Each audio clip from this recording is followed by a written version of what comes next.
I was in the sixth grade, I remember my teacher telling me, my classmates, and I about her culture, the Greeks, and how they contributed so much to society. She told us that they were the beginning of Western philosophy and that they came up with great ways of thinking. We don't study their contributions to society enough. Halfway through her little speech, I raised my hand in the air and asked her, Miss. My Surinamese friend next to me, I said, Miss, what about our culture? What did Latin America do to help the world? She paused and said, well, both of you are old enough to know. Your culture hasn't contributed anything other than drugs and violence.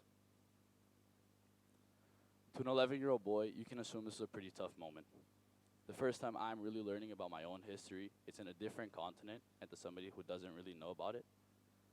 To be honest, I don't even blame her. Can any of you guys name something that Latin American culture has brought to the world that isn't dance, food, sport, or telenovela? To be honest, I couldn't either.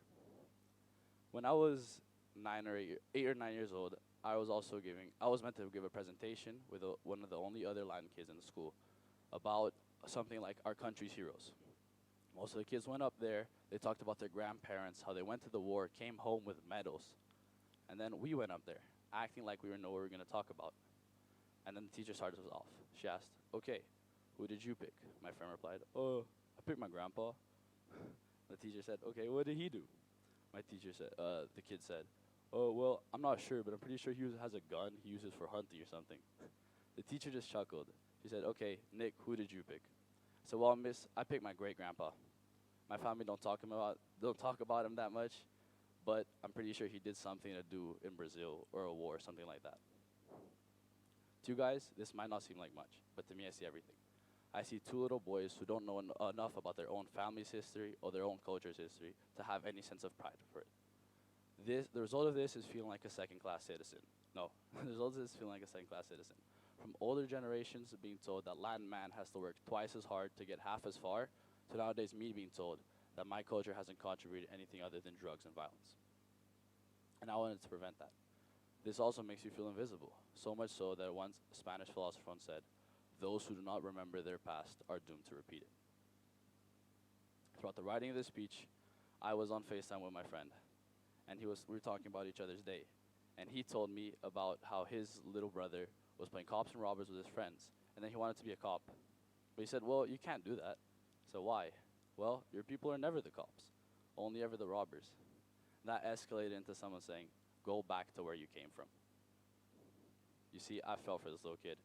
It doesn't matter, he might have not been the most athletic or the smartest, but him, like every other kid out there, should have a sense of pride of where they're from and not suffer repercussions nowadays because of it.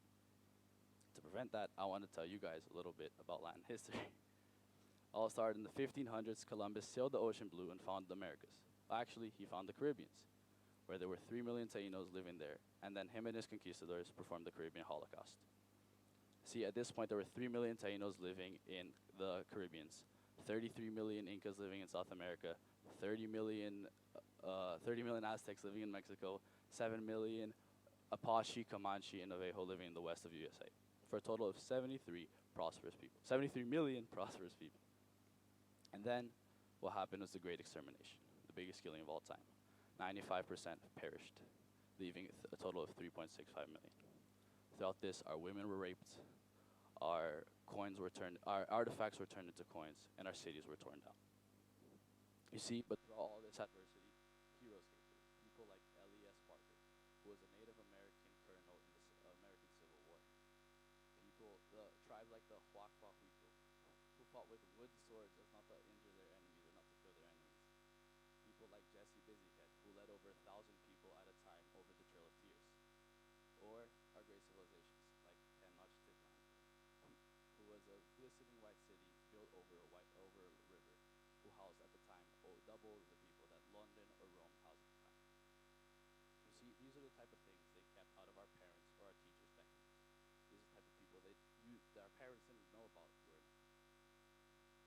Okay, so finally, I want to sum it all up and bring it back to the past. I encourage all of you guys to learn about your own family's history and your own culture. I feel like it's helped me and can really help you guys as well. And to bring it all back, if the same teacher were to tell me that my country only contributed drugs, I'd say, yeah, you're right. If by drugs you mean potatoes, tomatoes, chocolate, and hammocks, and by violence you mean canoes chili peppers, canoes,